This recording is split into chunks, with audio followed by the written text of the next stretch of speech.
자이마시 이게 무슨 소리냐면 그 네팔 말로 예수님 만세라는 뜻입니다. 자이는 만세, 마시는 메시아를 네팔식으로 마시라고 이렇게 하거든요. 그래서 교회에서 네팔 교인들이 모이든지 또 아니면 길에서 교인들끼리 만날 때 자이마시 그렇게 인사를 합니다. 예. 그래서 같이 제가 네팔에 있다 왔으니까 네팔식으로 한번 인사를 해보고 이렇게 합장하듯이 손을 모으고 제가 자이마시 하면 이렇게 반응을 하시면 됩니다. 자이마시. 예수님 만세. 우리 한국에는 그런 인사는 없는 것 같더라고요. 저는 목사님 말씀하신 대로 그 외과 의사입니다. 그 한국에서 제일 존경받는 의사가 누구신지 혹시 아세요? 명의가 뽑은 명의. 그리고 부산이 낳은 의사. 혹시 아세요?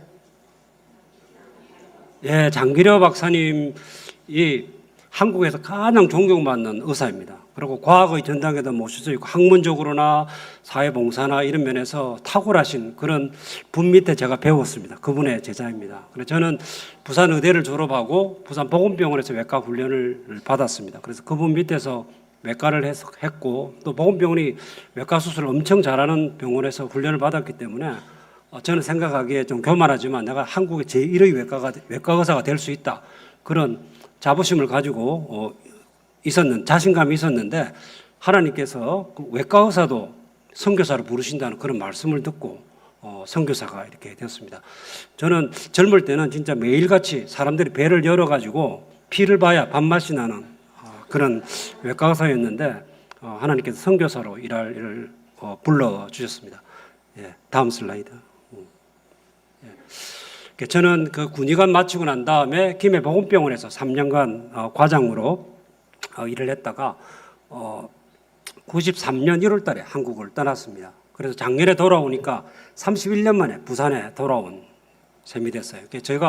전 이제 부산에서 태어나고 자랐는데 저희 부모님들은 이북에서 다 피난 오셔가지고 이렇게 한국에서 이렇게 부산에서 이렇게 사셨습니다. 그래서 93년에 한국을 떠나서 부산을 떠나서 뉴질랜드에 있는 그 바이블 칼리지 신학교 같은 데서 2년 공부하고 네팔에 가서 15년 그리고 한국에 나와서 있다가 다시 베트남에 가서 10년 하고 작년 10월 달에 돌아와서 10월 26일 날 돌아와서 다음 슬라이드 11월 1일부터 부산 외국어 대학에서 일을 시작했습니다.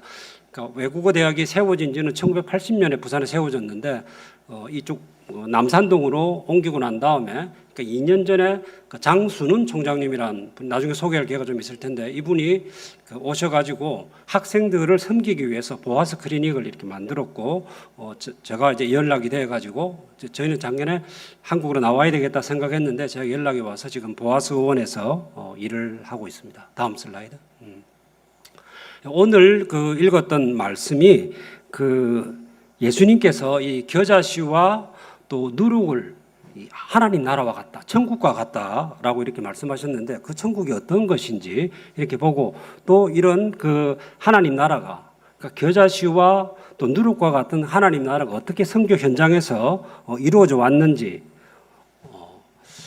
오늘 말씀을 나누려고 합니다. 그리고 또 제가 부분적이지만은 그 선교의 역사를 좀 공부하게 되고 또 선교 현장에서 경험하면서 어떻게 겨자씨와 그 누룩의 비유가 하나님 나라의 선교를 적합하게 설명하고 있는지 설명하고 있다는 그런 생각이 들었습니다. 그래서 오늘 이 말씀을 조금 이해를 하면서 우리 교회에 또 우리 각 개인의 삶에 우리 가정에 어떻게 적용할 수 있을지 이렇게 살펴보는 시간이 되었으면 좋겠습니다. 다음 슬라이드. 예. 겨자씨는 우리 겨자 잘 알잖아요, 그죠?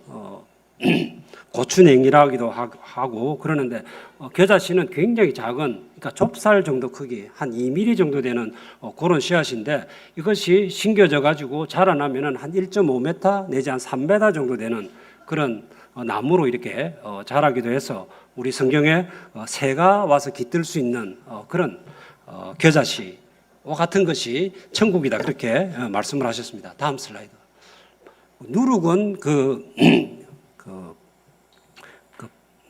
이스트라고도 그렇게 하는데 우리가 옛날에 우리 어릴 때 보면 찐빵 만들고 할 때 이렇게 밀가루에다가 이렇게 섞어서 아랫목에다 이렇게 놔두면 이렇게 부풀어 오르는 그런 누룩과 같다고 이렇게 말씀하십니다. 여기 성경에는 그러니까 누룩이 가루 서말이면은 50kg이랍니다. 그러니까 50kg이면 한 100명 정도가 먹을 수 있는 그런 양을, 그러니까 이 누룩이 이걸 다 부풀리게 만든다는 이것이 천국의 모습이라고, 하나님 나라의 모습이라고 그렇게 얘기를 하고 있습니다. 그런데 특징은 뭐냐면 그 겨자도 그렇고 누룩도 그렇고 별로 보이지가 않습니다.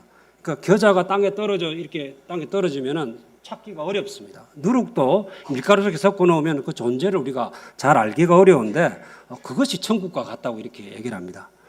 우리가 이렇게 그 복음을 전하고 또 선교사들이 우리 교회에서나 복음을 전하고 우리 이웃에 복음을 전하는 그것이 우리 눈에 보일 정도로 되기가 참 쉽지가 않습니다. 잘 눈에 띄지가 않습니다. 선교사님들이 막 여러 가지 온갖 준비를 다 해가지고 선교지에 갔지만 그 열매를 보는 것은 쉬운 일이 아닙니다.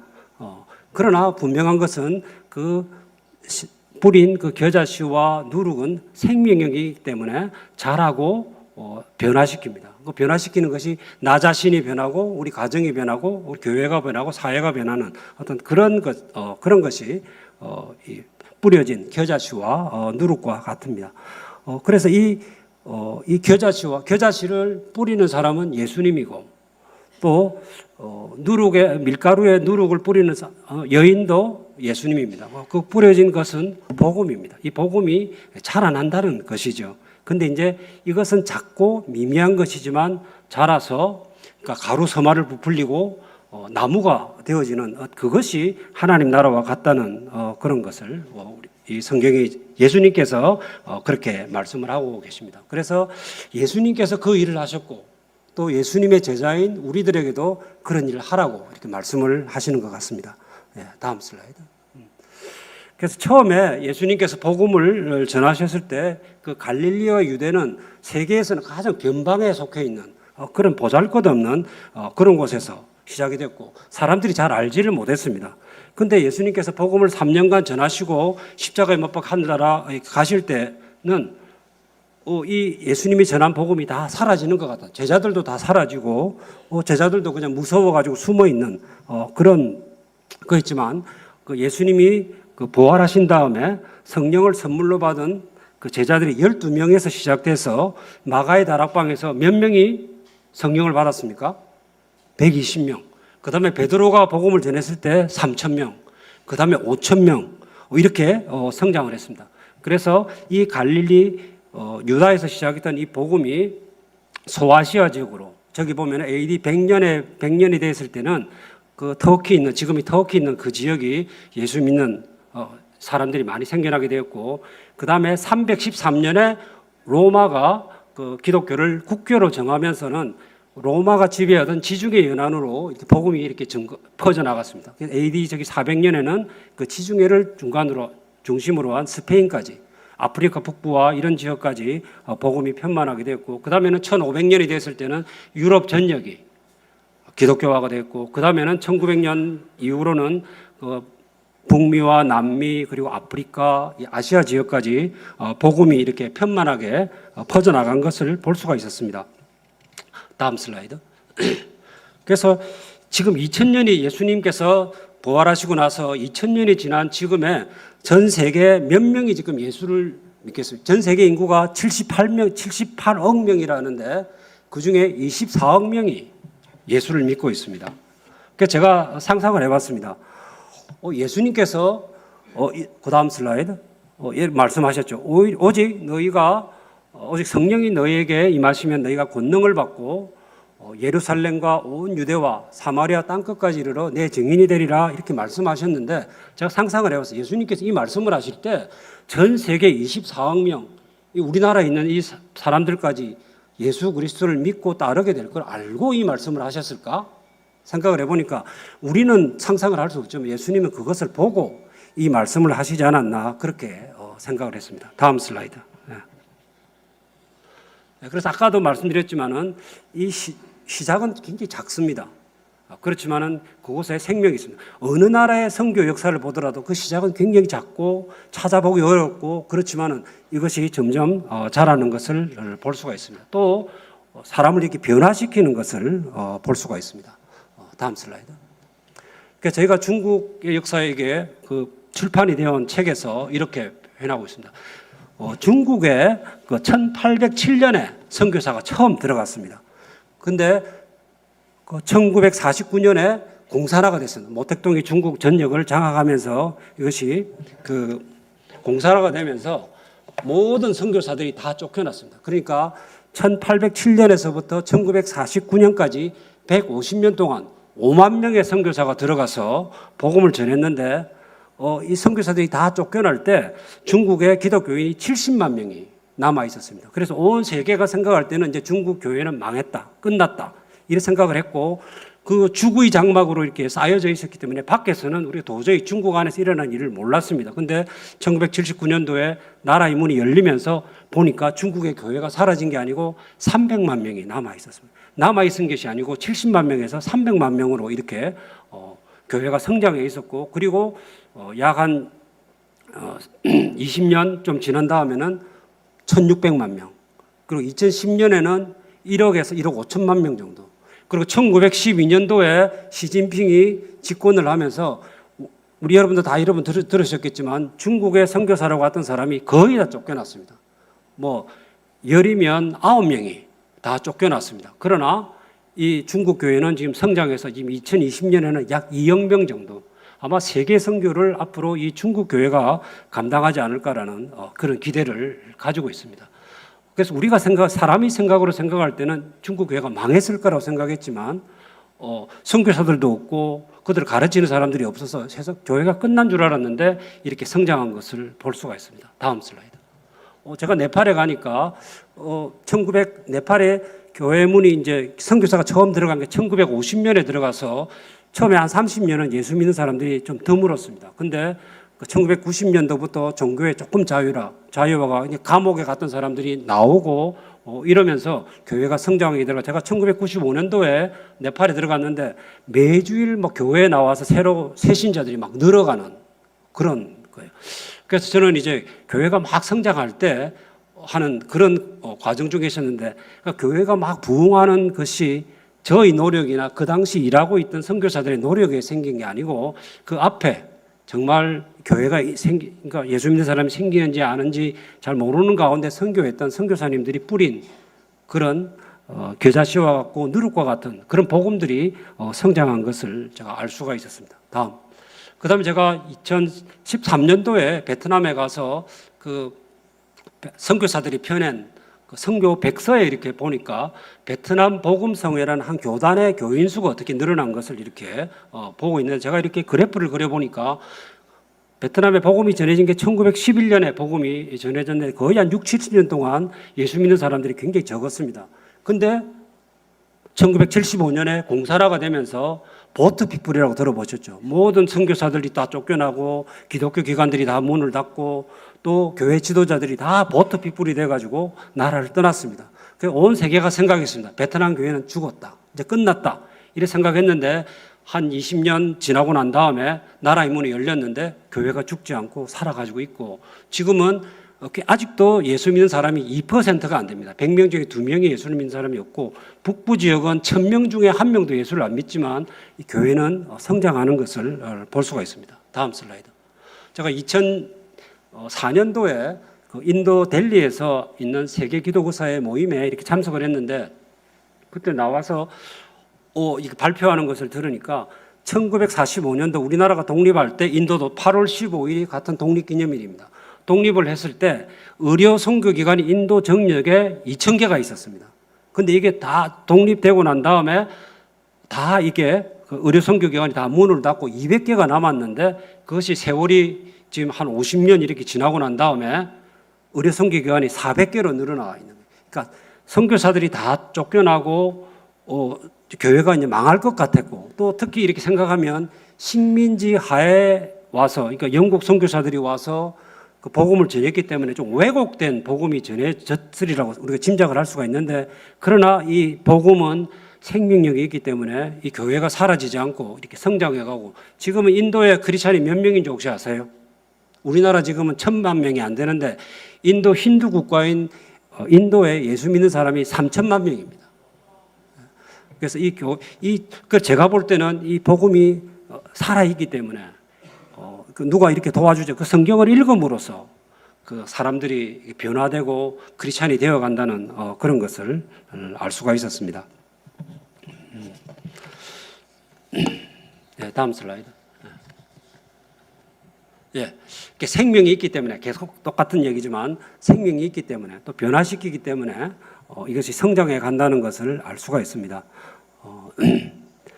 그래서 우리가 전하는 복음, 우리가 행하는 사랑, 헌신, 겸손 이런 것이 우리가 복음을 전하는 아주 기초가 되는데 그것이 이렇게 정말 미미하게 보이지만은 결국 하나님 나라는 그것을 통해서 성장해 간다는 것을 알 수가 있습니다.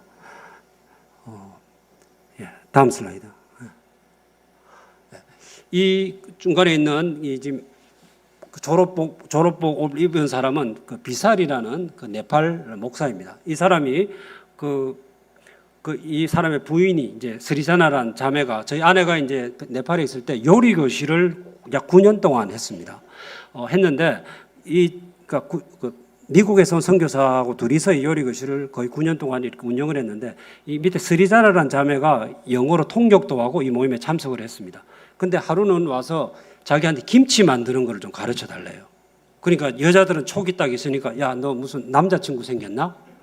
근데 이렇게 데려왔는데 이 남자친구가 이 비살이라는 남자친구인데 이제 아마 결혼을 앞두고 있었던 모양. 그래서 이 사람이 근데 이제 이 비살이 한국에서 불법 노동자로 4년을 일을 하고 또 일본에 또 밀항을 해가지고 5년간 일을 하고 했는데 한국에 4년 있는 동안에 예수를 믿은 거예요. 그러니까 인천 부근에서 있는 불법 체류자로 노동을 했는데 교회에서 와서 계속 이제 초대하기도 하고 회사에 찾아와서 했는데 처음에는 그냥 밥 얻어 먹고 뭐 이런 거는 좋지만은 교회 가는 거는 이제 거부하고 또 회사에 교회에서 교인들이 찾아오면은 없다 해라 뭐 이렇게 이제 했는데 이분이 예수를 믿은 거예요. 그러고는 일본에 가서 5년을 불법 체류자로 일을 했는데 한국 그 장로님들이 일본에 와가지고 교회를 개척한 그 교회를 나갔던 모양이에요. 그러면서 이 장로님들한테 감동을 많이 받은 거예요. 그래서 어떻게 자기 민족도 아닌데 이렇게 헌신적으로 삶을 살 수가 있는가. 그러고는 자기도 생각에 나도 신학을 공부해서 네팔에 교회를 세워야 되겠다. 네팔에 75개 군이 있는데 내가 이 75개 군에 다 교회를 하나씩 세워야 되겠다. 이렇게 하고 네팔로 돌아와서 보니까 네팔에 신학교가 생겨 있는 거예요. 그러니까 자기는 한국 가서 신학 공부를 하려고 생각했는데 네팔에 가니까 그 신학교가 있어가지고 신학교 등록을 하고 그러니까 신대원 학생이 이제 1학년인데 교회를 개척을 시작하는 거예요. 이제 그리고 2004년도에 이렇게 결혼식도 하고 그다음에 교회를 시작을 했고 2007년도에 이렇게 신학을 마치고 목사 안수를 이렇게 받게 되었습니다. 그러니까 저희가 있는 동안에 이제 이렇게 교제를 하게 된 한국말도 비교적 잘하고 그랬는데 이 사람이 그 교도소에 가서 복음을 전하기 시작했는데 교도소에서 제수들이 예수를 믿게 되고 또 이 제수가 또 다른 감옥으로 이렇게 이전을 하게 되니까 그 사람들이 우리 여기도 와서 가르쳐 달라 그래가지고 저희가 네팔에 2009년도에 떠났는데 그때 교도소 6군데에서 교회가 생겨가지고 예배를 드린 거예요. 그리고 저희가 떠나기 전에 자기가 그 세례를 준 사람 명단을 보여주는데 1년에 56명을 자기가 세례를 준 거예요. 그 전국에 16개 교회를 다음 슬라이드. 제가 이번에 이제 제가 기념 문집을 내면서 최근 사진을 보내달라 그러니까 이제 이 사진을 이렇게 보내줬는데 지금은 이제 50대 중반에 이제 사역자가 되었는데 그 지금 교회 현황에 대해서도 좀 알려달라 그러니까 지금 전국에 45개 교회를 세웠다 그러고 감옥 교회가 10군데 그다음에 그 교인들이 1,500명 교인 그러니까 45개 교회니까 1,500명 한 교회당 한 30명 이래 모이는 그런 교회들이 전국에 흩어져 있는데 1,500명 교인 그다음에 복음 성경 훈련이라서 그러니까 대부분 이 작은 교회 무슨 신학 교육을 다 받은 사람들이 목회를 하는 것이 아니고 그냥 전도자로 이렇게 하는데 이 사람들을 모아서 1년에 2달씩 훈련을 시키는데 좀 이런 것이 이제 2년째 지금 목회자 훈련원을 이렇게 하고 있다는. 그러니까 제가 볼 때는 이 선교사 10명분, 선교사 20명의 역할을 하는데 이게 어디서 시작됐냐면 인천에 있는 한 교회에서 불법 체류자들에게 복음을 전한 것이 복음이 씨앗이 뿌려져 가지고 지금 네팔에서 이렇게 왕성하게 지금 아마 이 교회가 막 진짜 자기 말대로 75개 군 충분히 될 거라고 그렇게 생각을 합니다. 네, 다음 슬라이드. 그러니까 제가 우리 성일교회를 생각할 때, 그리고 이제 제가 선교 나갈 때하고 지금하고는 분위기가 확 바뀌었습니다. 그래서 이때까지는 쭉 나가는 선교만 우리가 생각했는데 지금은 이 해외에서 한국으로 사람들이 막 쏟아져 이렇게 들어오고 있습니다. 그래서 저희 선교부도 선교사가 한 200가정 정도 되는, 200명 정도 되는데 우리 선교부에서 그렇게 얘기하는 거예요. 이제 반은 해외에서 일하고 반은 국내에서 일해야 되는 그런 시대가 되었다는 그런 얘기를 합니다. 그래서 제가 말씀을 이렇게 전하는 거 준비하면서 우리 성일교회는 그러면 어떤 역할을 할 수 있을까? 나가서 우리가 선교사를 파송하는 것도 굉장히 중요하고 단기 선교사로 나가는 것도 굉장히 중요하지만 이 국내에서 선교를 하는 일이 과거보다는 훨씬 중요하다는 그런 생각을 하게 됐습니다. 최근에 이제 저희가 베트남에서 저희 후배 선교사가 그 진료봉사를 나갔습니다. 그 소수민족들 교회에 진료봉사를 나갔는데 그 경찰이 갑자기 20명이 닥쳐가지고 모든 걸 다 압수해가지고 차트라든지 약품이라든지 다 압수해가지고 이렇게 가서 지금 이 일이 어찌 될까 이렇게 하는데 우리가 의료 선교사로 베트남에 가 있지만 이 사람들에게 의료 캠프를 하나 의료 봉사하는 것도 어렵습니다. 복음 전했다가는 큰일 나죠. 또 저희 있는 하노이에 있던 병원에서 매일 아침에 말씀 묵상을 합니다. 매일 성경으로 해서 말씀 묵상을 하는데 저희가 좀 간이 떨리는 거예요. 이 직원 중에 한 명이라도 예수 믿는 직원들은 없거든요. 근데 이 사람들이 경찰에 고발하면은 병원을 문을 닫아야 되는, 우리가 엄청난 투자를 해가지고 지금 병원을 하고 있는데 그런 살벌한 분위기 가운데 사실은 선교지가 이렇게 벌어지는데 여러분 여기서 길거리에서 만나는 외국인한테 복음 전한다고 아무도 안 잡아갑니다. 그래서 지금 이제 우리나라에 와 있는 그 이주민들이 지금 260만 명의 외국인들이 우리나라에 들어와 있습니다. 그래서 이 외국인들에게 복음 전하는 일이 굉장히 중요하다고 그렇게 얘기를 하는데 지금 그래서 이 성일교회에서 할 수 있는 일이 무엇일까 생각하니까 외국 선교 나가는 거는 당연히 또 계속 하겠지만 우리나라에 와 있는 다문화 가정이 우리 성일교회가 실천할 수 있는 선교의 가장 쉬운 길이 아닌가. 그래서 부산에 지금 아침에 통계를 보니까 16,700가정이 다문화 가정이 여기 있습니다. 그러니까 다문화 가정은 아무래도 약합니다. 한국말도 잘 못하지, 아이들 교육시키기도 어렵지, 도움이, 이 금정구에서도 이 다문화 가정을 도우는 그런 기관들이 있는 것 같아요. 그래 외국어 대학하고들이 협력해서 하긴 하는데, 그래서 이 다문화 가정을 돌보고 이 사람들에게 복음을 전하고 또 다문화 가정을 위한 그런 그 부서를 만든다든지, 그게 아마 성일교회로서 좀 가능한 일이 아닐까. 또 성일교회는 또 부산 대학이 있고 부산 외국어 대학이 있고 가까이 가톨릭 대학이 있으니까 여기에 와 있는 유학생들, 그러니까 부산 대학에 유학생이 1,800명이 와 있고 저희 외국어 대학에 1,300명이 와 있습니다. 그래서 이 외국인 유학생들에게 복음을 전하는 것이 좀 중요하게 생각이 되고 또 이 주변에는 이도 노동자들이 별로 없으니까, 그렇지만 제가 볼 때는 순서대로 치면은 다문화 가정 또 유학생들이 아닐까 그렇게 생각을 했습니다. 다음. 우리나라 지금 살고 있는 사람들 중 5% 이상이 260만 명이 외국인입니다. 그래서 우리나라 2016년도에 유학생이 10만 명인데 8년 뒤에 8년밖에 안 지났는데 20만 명이 됐고, 그러니까 앞으로 3년 뒤에는 우리나라에서는 30만 명의 유학생들을 유치하려고 이렇게 노력을 하고 있습니다. 부산에 지금 15,000명 유학생이 있는데 지금 박영준 부산시장이 2029년대 5년 내에 부산에 외국인 유학생이 3만 명이 되게 하겠다.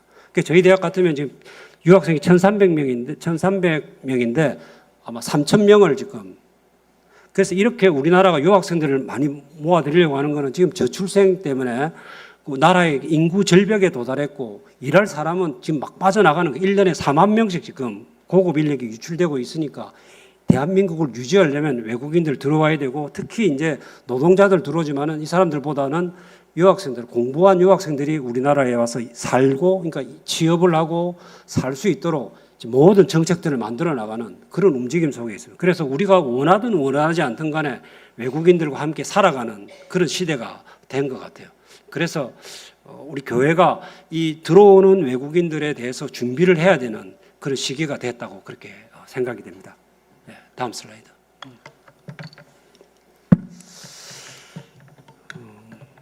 그래서 요 뒤에 부분은 제가 이제 어떤 선교지에서 하나님께서 어떤 기회들을 주셨는지 오늘 여러분들에게 말씀드리는 그런 시간을 가지도록 하겠습니다. 한 15분 내지 한 20분 정도. 그래서 너무 빨리 지나간다고 야단치지 마시고 제가 시간 내에 마치려고. 예. 예.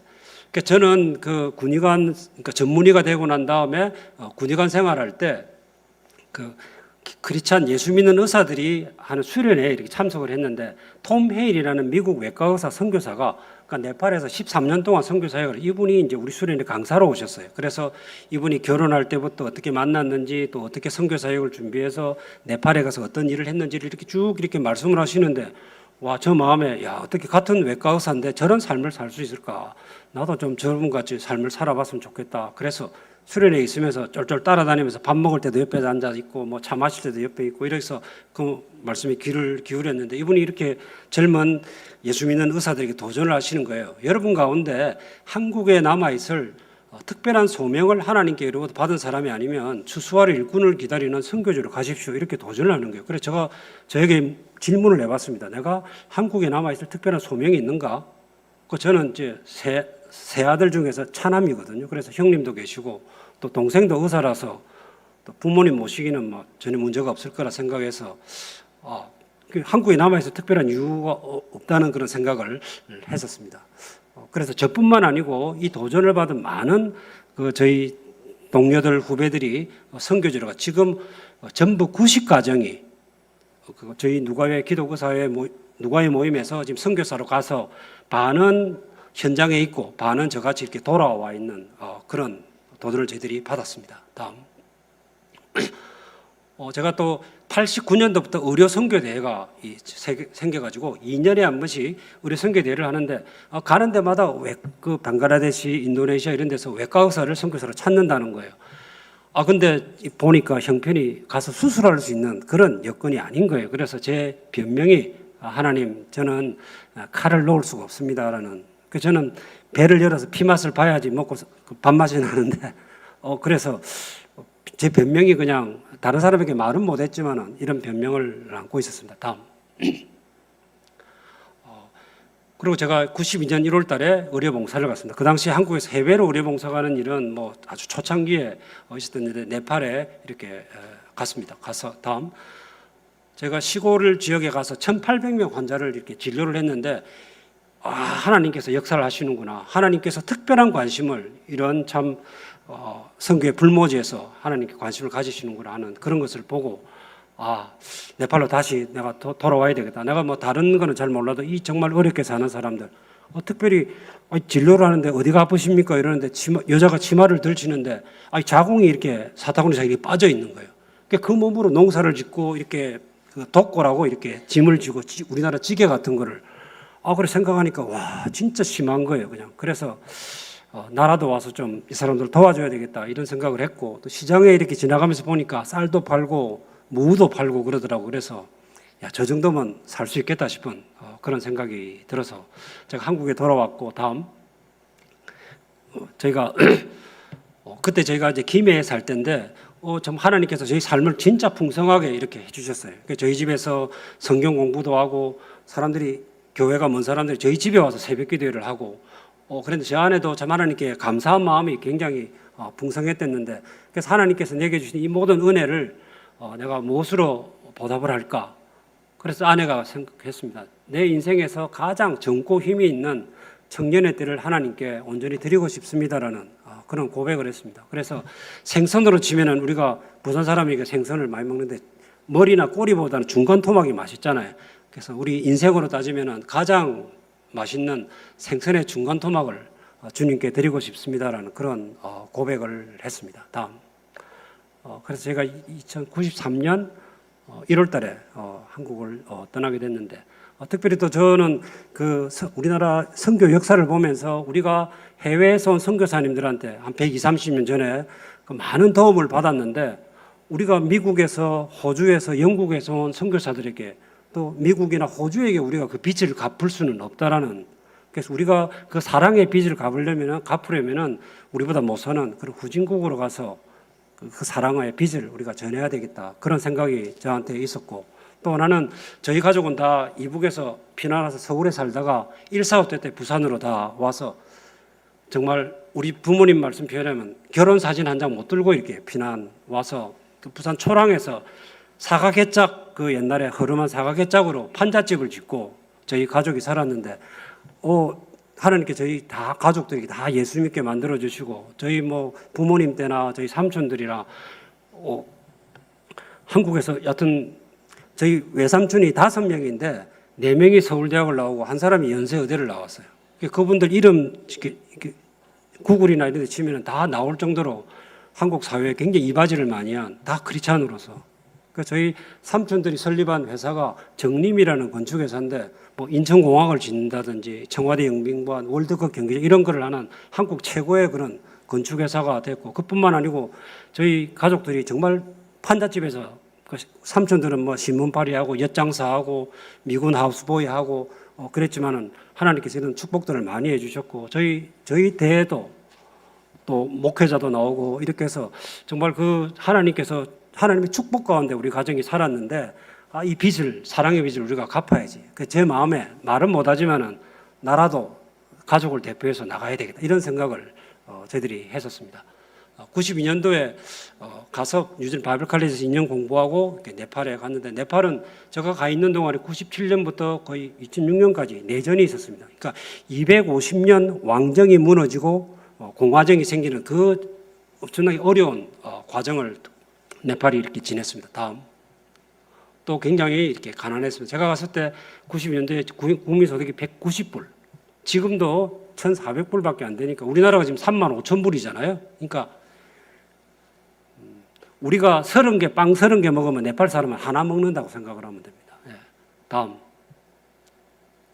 또 힌두교를 굉장히 열심히, 우리 지금 예수 믿는 것보다는 훨씬 더 많은 시간과 공을 들이는, 돈을 투자하는 그런 힌두교의 그런 나라입니다. 다음 제가 카트만두 수도에서 한 300km 정도 들어요. 차로 300km인데 차로 가면 12시간 걸리는 그런 시골에 있는 병원에서 4년 동안 일을 했습니다. 다음 그리고 그 다음에 2000년도부터는 수도에 있는 바탄병원에, 지금 이제 의과대학이 되었는데 그 병원에서 9년간 일을 했습니다. 다음 그 병원에 환자들이 막 미어 터지는 그런 가운데, 그래서 저희 같은 동료 호주에서 온 친구가 그러는 거예요. 야, 우리가 수술한 건수로 치면은 기네스북에 올라도 된다 할 정도로, 제가 당직 선언 때는 하루에 20건 수술을 했습니다. 아무도 못 믿는 그런 만큼의 숫자의 많은 그런 수술들을 했습니다. 다음 저희가 이제 수술하고 환자들, 그러니까 젊은 의사들 훈련하는 그런 일들을 했습니다. 그래서 한 달에 내가 선교사가 맞나 생각할 정도로 병원에서 수술만 하는 거예요. 그냥 한 달에 2번 교회 가는데 교회 가면 자고 그런 생활들을 계속 했었습니다. 다음 제가 해외 의료봉사를 일가는데 욕심이 있어가지고 한번 진료 나가면은 한 2,000명, 4,000명씩 이렇게 진료를 했었습니다. 다음 이건 이제 인도 티베트 국경에 있는 그런 지역으로 가서 진료를 했습니다. 다음 또 네팔 젊은 의사들, 의과대학생들하고 성경 공부를 했는데, 다음 2003년에 네팔 기독의사회가 세워졌습니다.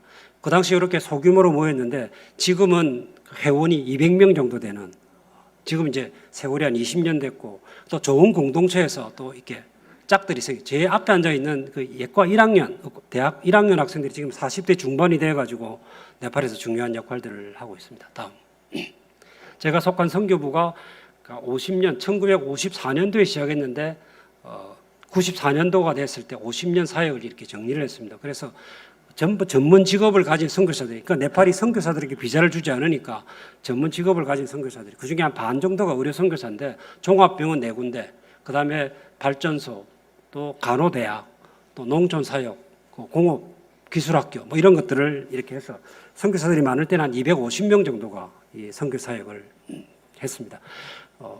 그래서 선교사 비자는 안 주고 또 목사님들이 들어갈 수 없는 곳에, 물론 이제 전문인 선교사 중에서 신학을 공부한 사람들이 있었지만은 다 전문 기술을 가지고 네팔을 일으켜 세우는 그런 일들을 했습니다. 그래서 발전소가 생기고 난 다음에 발전소가 이제 다 지어지고 나서 선교사들이 떠나면 그곳에 교회가 하나씩 남아 있는 거예요.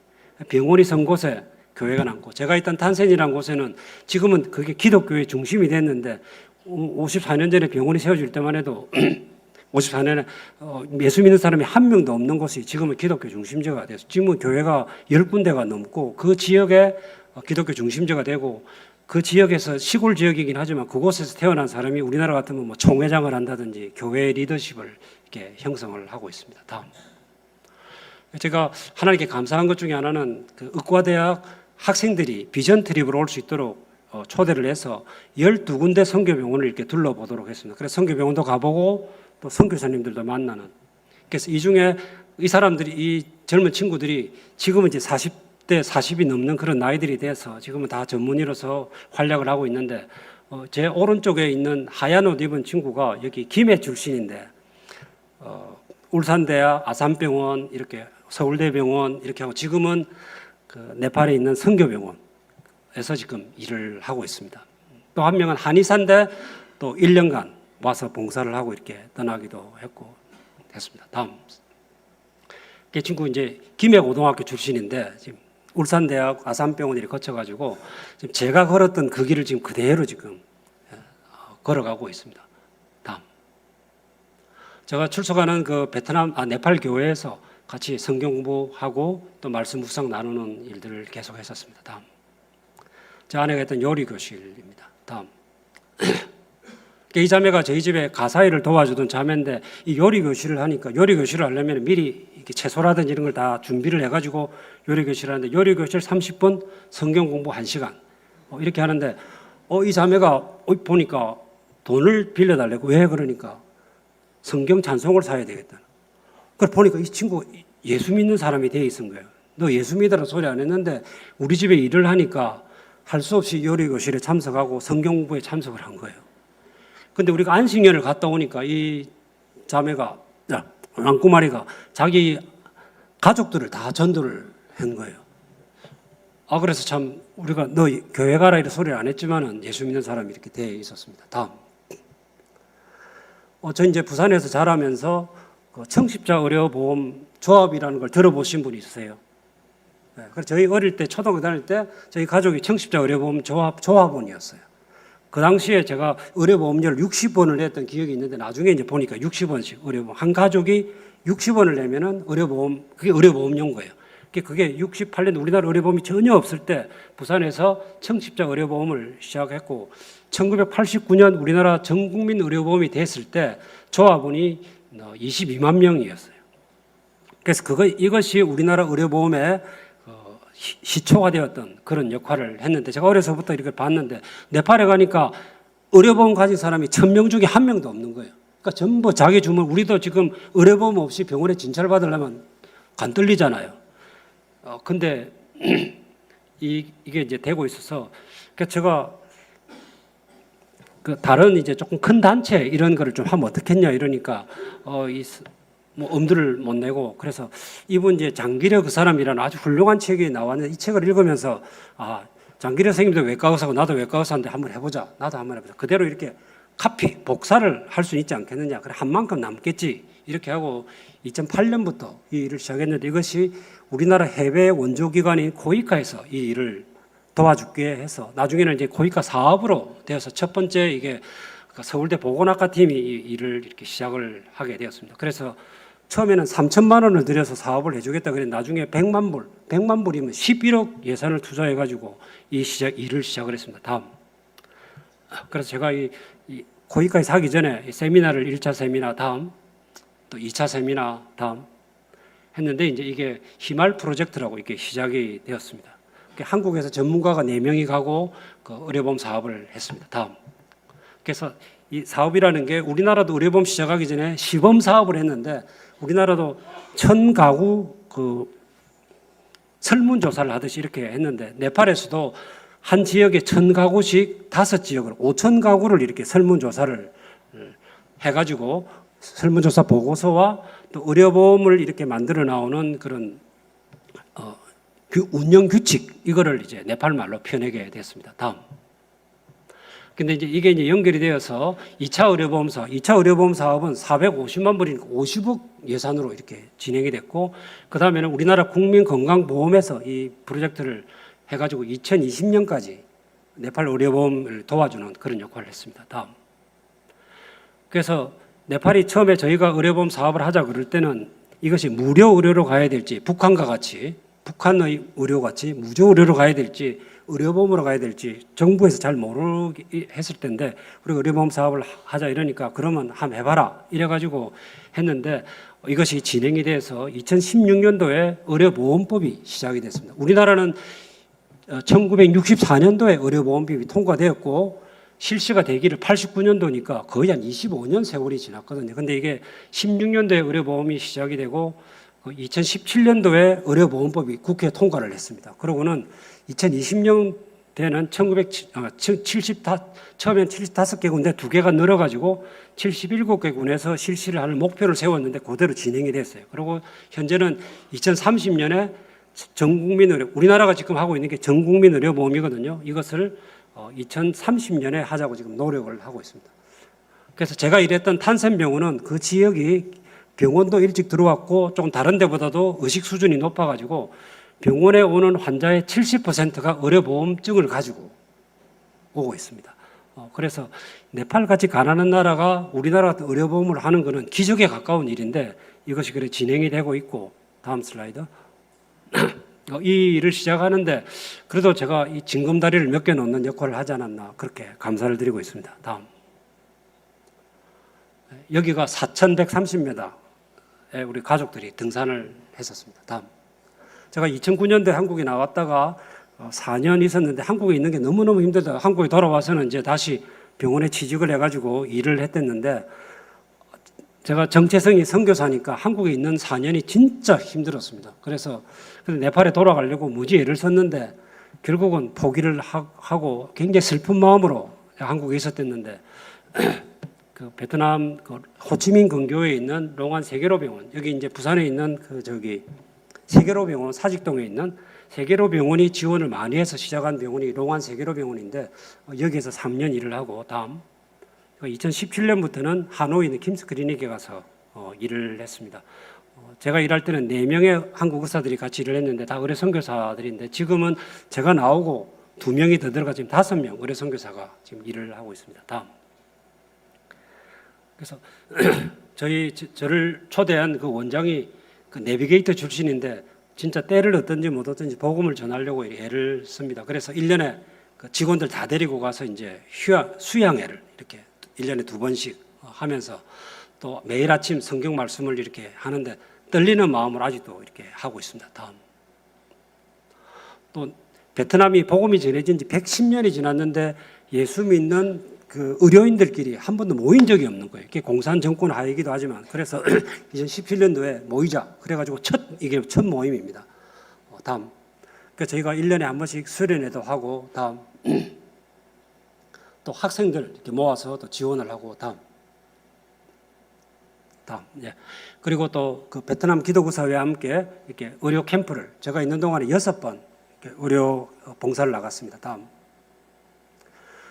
또 우리나라는 지금 호스피스가 정착이 된 지 한 20년 정도 되는데 베트남에 우리가 기독교사로 살 수 있는 일이 호스피스 병원이다. 그렇게 해서 이게 2019년부터 준비를 해가지고 그동안 여러 준비를 하고 이렇게 연수를 하고 또 한국에 있는 샘물 호스피스에 베트남 사람들 5명 보내가지고 훈련받게 하고 해서 한 2년 전에 이것이 시작이 됐습니다. 다음. 처음에는 병원을 시작하려고 막 땅도 사고 이랬는데 뭐 사기는 아니지만 잘못해가지고 다시 이제 다 그 땅도 그냥 포기를 하고 지금은 가정 방문 호스피스를 했는데 그 이형규 선생이라고 그 인하대 병원에 있던 그 교수가 지금 베트남 병원에서 일을 하는데 이 일을 지금 진행을 하고 있습니다. 다음. 또 베트남 그 기독교 학생 남쪽에서 이런 모임에 이제 그러니까 옛날에 저희가 그 기독의과 대학생들 모임이 이렇게 시작됐는데 그것이 베트남에서 지금 시작이 되고 있습니다. 다음. 또 세계 기독교 사회가 굉장히 훌륭한 일들을 그러니까 구제와 선교 일들을 많이 하고 있는데 베트남 기독교 사회가 이렇게 연결되도록 이렇게 노력을 했습니다. 다음. 또 저희가 그 출석하는 그 국제 교회에서 그 베트남 젊은 사람들에게 그 복음을 전하기 위해 영어 회화 클럽을 이렇게 지금 네 군데를 지금 하고 있는데 그거 제 아내가 자원봉사자로 교사로 이렇게 참여를 했었습니다. 다음. 또 이것이 그러니까 1년에 한 60명 정도 이 교회를 통해서 세례를 받는데 교인 수가 한 500명 정도 되는데 1년에 한 60명 정도 세례를 받는 거예요. 근데 이제 이런 영어 회화 클럽을 통해서 예수를 믿게 되는 네팔 젊은이들을 많이 보면서 한국어 회화 클럽을 시작을 했습니다. 지금은 이제 10주 과정으로 8기까지 진행이 돼. 저희가 있을 때 3기, 4기까지 이렇게 했댔는데 이 모임을 통해서 우리가 한국말 실력을 늘도록 도와주면서 복음 전하는 노력들을 했었습니다. 다음. 또 제 아내가 특수교육학과를 특수교사인데 그 책에 이렇게 뭐 인형 같은 걸 이렇게 달아가지고 위에는 점자가 있고 그래서 시각장애 아이들이 책을 볼 수 있도록 그래서 100권 만드는 게 목표인데 저희가 한 50권 정도 만들다가 이렇게 나왔습니다. 다음. 저희가 나갈 때 의료 선교사들이 해외에 나가서 일하는 의사들이 별로 없었기 때문에 제가 유명 의사가 됐습니다. 그래서 KBS에서 나오고 막 EBS의 명의 아직도 하지만은 제가 명의가 아닌데 시골 의사인데 명의가 되기도 하고 다음. 여기 들어와서는 그 CTS에서 또 내가 매일 기쁘게 이렇게 여러분 유튜브 들어가서 양승봉 치면은 인터뷰한 내용들이 나오고 또 KBS에서 한 방송이나 이런 내용들을 좀 볼 수가 있습니다. 혹시 시간 되시면 이렇게 보시면 리얼한 네팔의 모습을 이렇게 볼 수가 있습니다. 다음. 그리고 히말라야 네팔이 이 책이 이렇게 나와 있는데 제가 잘 쓴 게 아니고 아주 글을 잘 쓰는 분이 도와줘가지고 굉장히 괜찮은 책이 이렇게 나오게 됐습니다. 이것이 그 상도 받아가지고 전국 그 국립 도서관에 이렇게 다 비치가 될 정도로 좋은 책이 됐습니다. 다음. 그래서 제가 그 해외에서 이렇게 선교사로 가서 경험한 일들을 이렇게 적어봤습니다. 그래서 내가 선교사가 된 거며 그 시골 병원에 가서 일한 거, 또 방송에 나온 거, 또 여러 공동체들을 이렇게 네팔 기독교사회, 베트남 기독교사회, 또 뉴질랜드에 있는 한국 의료인들이 모이는 그러니까 뉴질랜드 한인 기독교사회 뭐 이런 모임들 또 여러 이사회들이 이렇게 세워지고 막 상들도 많이 받고 이렇게 했는데 이거를 제가 누가 했는가 이 일을 이렇게 생각해 보니까 솔직하게 제가 무슨 노력을 해서 제가 뭐 책을 많이 읽어가지고 선교사가 된 것도 아니고 이런 네팔 의료보험이라든지 이런 거를 되었을 리가 없다는 그런 생각에 하나님이 하셨다라는 그런 고백을 할 수밖에 없는 오히려 지금 30년 세월이 지나고 나니 더 자신 있게 얘기할 수 있는 것 같아요. 하나님이 하셨다는. 저는 그냥 여러분들 길거리에서 많이 보는 그런 병원에서 일하는 의사입니다. 그냥 평범한 의사인데 하나님께서 기회를 주셔서 이런 놀라운 하나님이 하시는 일들을 경험하게 하셨던 것 같습니다. 그래서 다음 주 이제 목요일이면은 이제 정식으로 이제 저희 교단 선교부에서 은퇴식을 이제 하게 됩니다. 그래서 은퇴식을 하면서 이제 그 선교 회지에 이제 글들을 하나씩 은퇴 선교사들이 쓰라고 그래서 제가 쓰면서 고백이 하나님께서 일을 하셨다라는 그런 고백을 이렇게 드리게 됩니다. 다음. 그래서 제가 반대로 그러면 네가 한 거는 뭐고?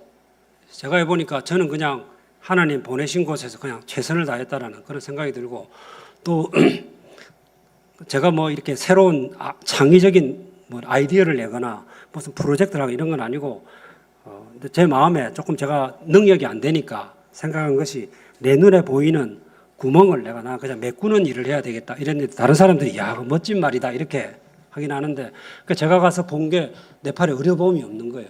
근데 구멍치고는 너무 큰 구멍인데 근데 그게 나라의 법으로 만들어지고 우리나라 의료보험이 있는가 없는가 하고 경부 고속도로 있는가 없는가 하면은 여러분 어느 걸 선택하겠어요?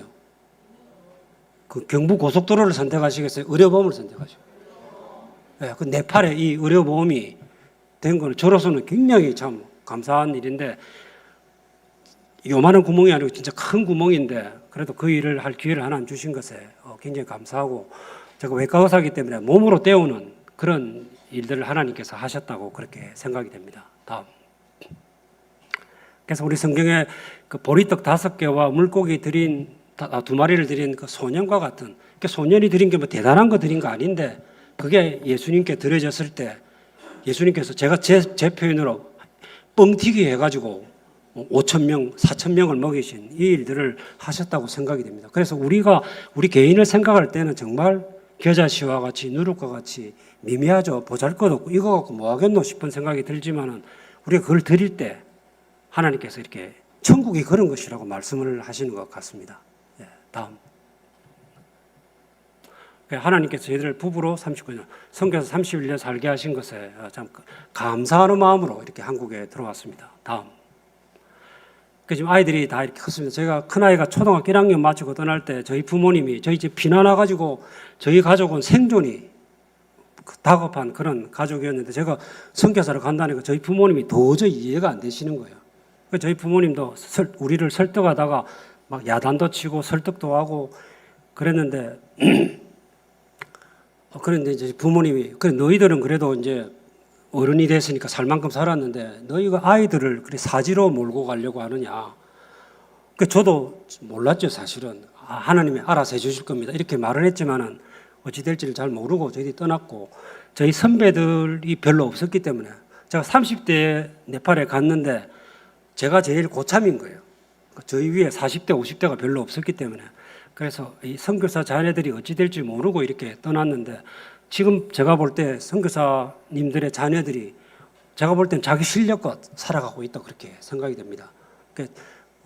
저희 아이들 저는 아들이 셋인데 큰 아들은 지금 뉴질랜드에서 약사를 하고 있고 둘째는 홍콩항공의 조종사가 돼 있고 셋째는 공대를 졸업해서 그러니까 아이들이 조금 어렵고 좀 가난하게 크기는 컸지만은 그래도 자기 실력껏 충분히 그렇게 살아왔다고 그렇게 생각되고 하나님의 특별한 돌보심이 그러니까 저희 가정만 아니고 제가 본 여러 선배님들이나 주변에 있는 동료들 볼 때 저희들이 후배들 볼 때 이제 그렇게 얘기합니다. 걱정하지 마라.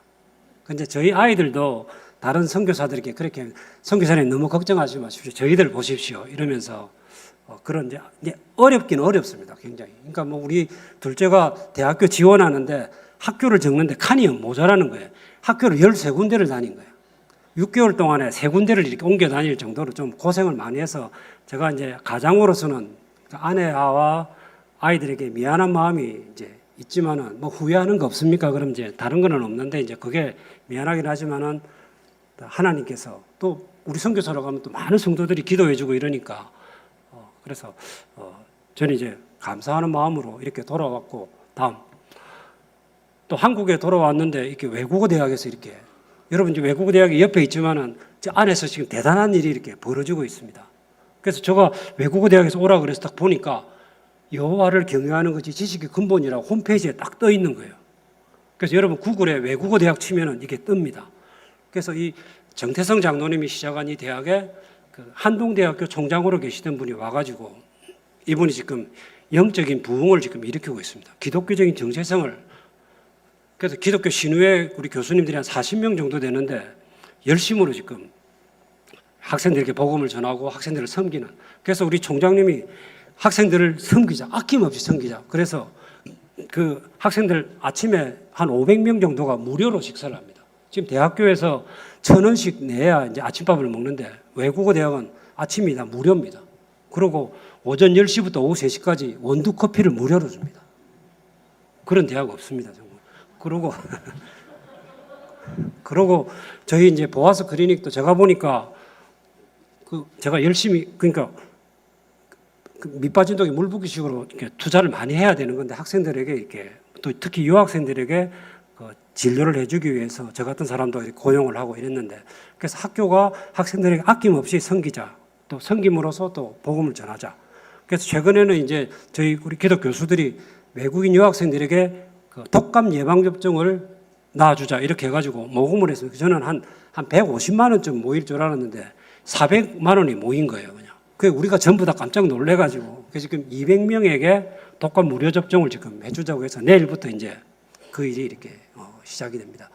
그리고 최근에는 이제 그 세계 선교 사명원이라는 그런 거를 해서 저는 이제 베트남 센터장을 맡고 제 아내는 네팔 센터장 또 미얀마 센터 이렇게 해서 그 학교가 이런 그 선교하는데 그러니까 국외 선교, 국내 선교하는 그런데 그 노력을 많이 하고 있습니다. 그래서 우리 외국어 대학이 이런 일 잘할 수 있도록 여러분들 기도해 주시면 감사하겠습니다. 네, 감사합니다.